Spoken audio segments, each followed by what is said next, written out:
దేశ చరిత్రలోనే ఒక గొప్ప చరిత్రను నెలకొల్పడం జరిగింది ఈ రోజు. అందుకే నిరుద్యోగ యువకులు ప్రభుత్వం నోటిఫికేషన్ ఇచ్చిందంటే 100% పరీక్షలు నిర్వహించి ఫలితాలను ప్రకటించి ఉద్యోగ నియామకాలు పత్రాలు అందజేస్తారని ఈ ప్రభుత్వం మీద సంపూర్ణమైన విశ్వాసం నమ్మకంతో ఏకాగ్రతతో చదువుకుంటూ ఈ రోజు పోటీ పరీక్షలకు ఈ రోజు ప్రిపేర్ అవుతున్నారు.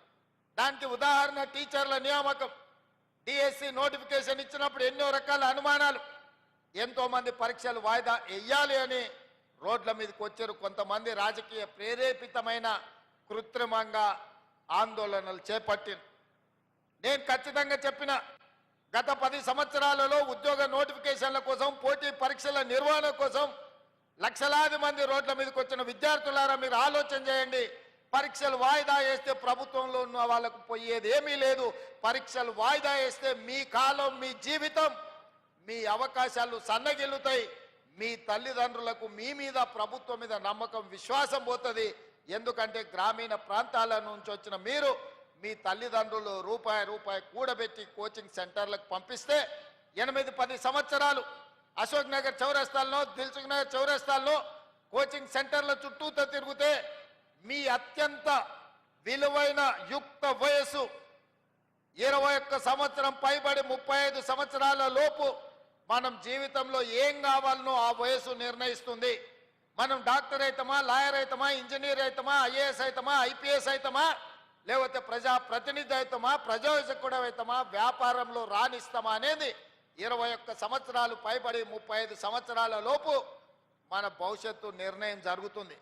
కానీ 14 సంవత్సరాలు పోటీ పరీక్ష కోసం 10-12 సంవత్సరాలు కోచింగ్ సెంటర్లలో తిరిగితే యుక్త వయసు కాల గర్భంలో కలిసిపోయినాక నిజంగా ఈ సమాజానికి మనం ఎలాంటి ప్రయోజనం చేకూర్చని వ్యక్తులుగా మిగిలిపోతే మన తల్లిదండ్రుల యొక్క బాధను, దుఃఖాన్ని అర్థం చేసుకోవాలి అని ఒక పట్టుదలతోటి గ్రామీణ ప్రాంతం నుంచి వచ్చిన నేను మీ సమస్యలు తెలిసి ఎవరు ఏమనుకున్నా, ఎవరు రోడ్డెక్కినా, ఎవరు అభ్యంతర పెట్టినా డిఎస్సి పరీక్షల్ని నిర్వహిస్తా అని చెప్పి 55 రోజుల్లో నోటిఫికేషన్ ఇచ్చి పరీక్షలు నిర్వహించి నియామక పత్రాలు 11,000 మందికి ఎల్పి స్టేడియంలో టీచర్లను నియమించిన అంటే అది ఈ తెలంగాణ నిరుద్యోగ యువకుల పట్ల ఈ ప్రభుత్వానికి, మంత్రివర్గానికి ఉన్న చిత్తశుద్ధి అని ఈ రోజు నేను చెప్పదలుచుకున్నా. ఇవాళ 50,000 ఉద్యోగాలు ఇచ్చినామంటే ఇవాళ మా కుటుంబంలో మా మంత్రుల పిల్లలకో, మా ఎమ్మెల్యేల పిల్లలు మేము ఎవ్వరం ఉద్యోగాలు తీసుకోలేదు. 90% నాకు తెలిసినంత వరకు. ఇవాళ మేము 50,000 ఉద్యోగాలు ఇచ్చినామంటే ఈ తెలంగాణ సమాజమే మా కుటుంబం అనుకున్నాం. మీకోసం సేవ చేయడం ఒక గొప్ప అవకాశం అనుకున్నాం. నిరుద్యోగ యువకులకు, యువకులకు అవకాశాలు ఇవ్వడం ద్వారా వాళ్ళు జీవితంలో స్థిరపడాలి. ఈ దేశ ప్రయోజనాల కోసం, ఈ దేశ అభివృద్ధి కోసం మీరు ప్రయోజకులుగా మారాలి అని మేము చిత్తశుద్ధితో, ఏకాగ్రతతో పని చేసినాం. ఎంతో మంది తిట్టినరు, ఏం పోయే కాలం ఈ ముఖ్యమంత్రికి పరీక్షలు వాయిదా వేయమంటే ఎందుకు వేస్తలేడు అని. నేను ఒకటే నిర్ణయించుకున్నా, వాయిదాలు వేస్తే లక్షలాది మంది నిరుద్యోగ యువకులు కోచింగ్ సెంటర్ల చుట్టూతో తిరుగుతూనే తల్లిదండ్రులకు భారం అవుతారు. ఆ భారము మొయ్యలేని పరిస్థితిలో తల్లిదండ్రులకు తమ మొహం చూపించలేక పిల్లలు ఆత్మహత్యలు చేసుకుంటారు. అదే పరీక్షలు నిర్వహించి ఫలితాలు ఇస్తే ఉద్యోగాలు వచ్చిన వాళ్ళు ఉద్యోగాల్లో చేరుతారు. ఉద్యోగం రాని వాళ్ళు ఇంకొక ఉపాధి ఉద్యోగ అవకాశాలను వెతుక్కుంటూ వారు నిర్ణయం తీసుకుంటారు. అందుకే పోటీ పరీక్షలు నిర్వహించిన. ఇదే కాదు, ఈరోజు గ్రూప్ 1 జరిగినప్పుడు కూడా గ్రూప్ 1 పరీక్షలు వాయిదాలు వేయాలని మన ప్రభుత్వం ఇచ్చిన జీవోలలో కోడిగుడ్డు మీద ఈకలు పీకినట్టు పీకాలని, తప్పులు పట్టాలని హైకోర్టు నుంచి సుప్రీంకోర్టు వరకు అన్ని దగ్గరలకు పోయినారు. ఎక్కడ కూడా వాళ్ళ వాదన కోర్టులు సమర్థించకపోను, తిరస్కరించి పరీక్షలు నిర్వహించమన్నారు. లక్షలాది మంది నిరుద్యోగ యువకులు గ్రూప్ 1 పరీక్షలకు ప్రిపేర్ అవుతుంటే పరీక్షలు నిర్వహించమని ధర్నాలు చేసిన వాళ్ళు పరీక్షలు వద్దు అని కృత్రిమమైన ధర్నా, ఒక రాజకీయ పార్టీ ప్రేరేపించిన ధర్నా చేస్తే నథింగ్ డూయింగ్ అని గ్రూప్ 1 పరీక్షలు నిర్వహించినాం. మెయిన్ ఎగ్జామ్స్ కూడా నిర్వహించినాం. తొందరలోనే తెలంగాణ రాష్ట్రానికి 2011 తర్వాత గ్రూప్ 1 పరీక్షలే నిర్వహించలేదు. ఉమ్మడి రాష్ట్రంలో 2011లో గ్రూప్ 1 నియామకాలు జరిగితే ఇవాళ 2024కు వచ్చినాం. 13 సంవత్సరాల తెలంగాణ రాష్ట్రంలో గ్రూప్ 1 ఉద్యోగ అవకాశాలు నిరుద్యోగ యువకులకు రాలేదు. ఆనాటి ప్రభుత్వం 2017లో నోటిఫికేషన్ ఇచ్చిన పరీక్షలు నిర్వహించకుండా వాయిదాలు పెట్టుకుంటూ నిర్వహించిన పరీక్షలు ప్రశ్నాపత్రాలు జిరాక్స్ సెంటర్లలో అమ్ముతుంటే ఆ రోజు ఖచ్చితంగా మాట ఇచ్చిన అధికారంలోకి వచ్చిన ఎంబడే గ్రూప్ 1 పరీక్షలు నిర్వహిస్తాం, ఖాళీలను భర్తీ చేస్తామని ఇవాళ గర్వంగా నేను చెప్తున్న తెలంగాణ పబ్లిక్ సర్వీస్ కమిషన్ సంబంధించిన ఈ రోజు రిటైర్ అవ్వబోతున్న మహేందర్ రెడ్డి గారు చైర్మన్ గా చాలా దీక్షతో ఈ పరీక్షలను నిర్వహించి ఈ రోజు మెయిన్ ఎగ్జామ్స్ కూడా కంప్లీట్ చేసిన తొందరలోనే 563 మంది గ్రూప్ 1 అధికారులను ఈ తెలంగాణ నిర్మాణంలో భాగస్వాములను చేయబోతున్నాం. ఇవాళ ప్రక్షాళన చేసిన తెలంగాణ పబ్లిక్ సర్వీస్ కమిషన్ మా పనితనానికి ఒక గీటు రాయి, చిన్న ఆరోపణ లేకుండా ఈరోజు పబ్లిక్ సర్వీస్ కమిషన్ పనిచేస్తుంది. మహేందర్ రెడ్డి గారి స్థానంలో సర్వేల్ రెసిడెన్షియల్ నుంచి ఐఏఎస్ పొందిన అతి నిరుపేద కుటుంబం నుంచి వచ్చిన ఒక ఐఏఎస్ ఆఫీసర్ బుర్రా వెంకటేశంని 3.5 సంవత్సరాలు ఇంకా ఐఏఎస్ ఉన్నా అతన్ని రోజు పబ్లిక్ సర్వీస్ కమిషన్ చైర్మన్ గా ఎందుకు వేసినా అంటే ఈ పరీక్షలను చిత్తశుద్ధితో పారదర్శకంగా నిర్వహించాలని ఒక సీనియర్ ఐఏఎస్ ఆఫీసును ఇవాళ పబ్లిక్ సర్వీస్ కమిషన్ చైర్మన్ చేసిన. గతంలో ఐపీఎస్ డీజీపీ చేసిన అధికారిని వేస్తే ఈ రోజు సీనియర్ ఐఏఎస్ అధికారిని వేసిన. మేము పొలిటికల్ రీహాబిలిటేషన్ సెంటర్గా మార్చదలుచుకోలే పబ్లిక్ సర్వీస్ కమిషన్ అంటే. పబ్లిక్ సర్వీస్ కమిషన్ అనేది ఒక ఉన్నతమైన సంస్థ, ఒక ఉన్నతమైన వ్యవస్థ. అక్కడ పనిచేసే వాళ్ళకు చిత్తశుద్ధి ఉండాలి, అవగాహన ఉండాలి, చదువు పట్ల శ్రద్ధ ఉండాలి. నియామకాలు చేపట్టే వాళ్ళను ఇవాళ వాళ్ళు పోటీ పరీక్షలకు ప్రశ్నపత్రాలు తయారు చేస్తే వాళ్ళకి చదువు ఉండాలి. గతంలో పబ్లిక్ సర్వీస్ కమిషన్ మెంబర్స్ ఎవరయ్యా అంటే ఆర్ఎంపీ డాక్టర్ను పెట్టినరయా. గ్రూప్ 1 ఎగ్జామ్ నిర్వహించేటోడు ఆర్ఎంపీ డాక్టరు, డిప్యూటీ తహసీల్దారు, ఇట్లాంటి వాళ్ళను పబ్లిక్ సర్వీస్ కమిషన్ మెంబర్స్గా గతంలో వేసారు. నేను తప్పు పట్టడం లేదు, కానీ సెక్షన్ ఆఫీసర్ కలెక్టర్ని సెలెక్ట్ చేయలేడు కదా. ఒక సెక్షన్ ఆఫీసరో లేకపోతే ఒక ఆఫీస్లో ఉండే అటెండరో ఆ జిల్లా కలెక్టర్ని నిర్ణయించాలంటే అతని అవగాహన, అతని చదువు, అతనికి అన్ని రకాల అవగాహన ఉండాలి కదా.